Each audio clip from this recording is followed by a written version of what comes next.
So last night on Twitch, David Brevik, creator of Diablo, went on a rant and predicted a mass exodus of employees from Blizzard-Activision. We're going to talk about that. Beep, boop, beep, boop. Wah. So I wake up this morning and I look on Reddit, and there on the top of the Diablo Reddit, there's a post that says, David Brevik says Morham likely forced out, Blizz employees' salaries cut deep. I read this, and it's got a link to Twitch channel, which belongs to the Jungle Queen, which is David Brevik's wife.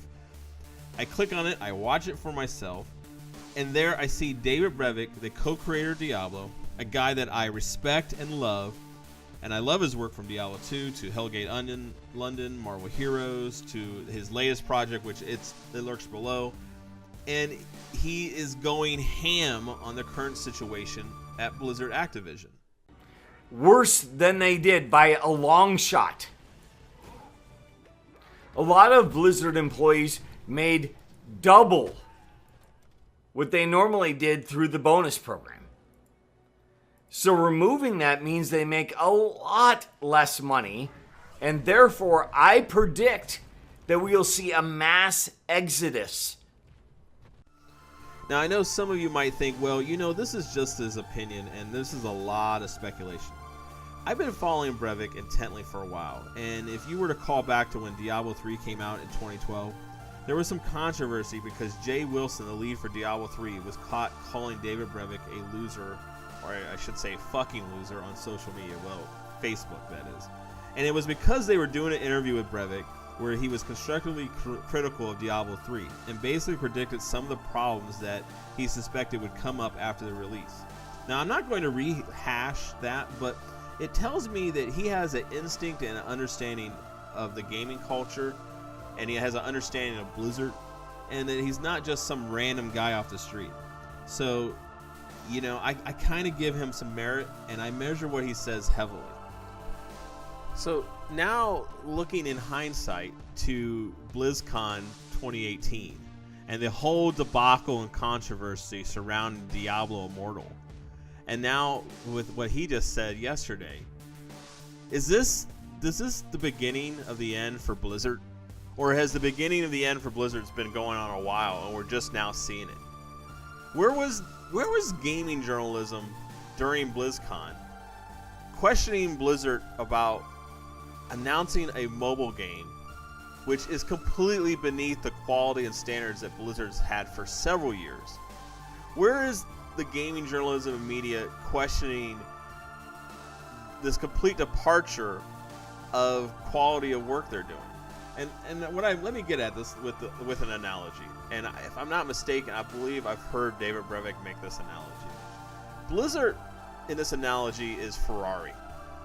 And we know who Ferrari is. They make an Italian sports cars, handcrafted, high-quality sports cars.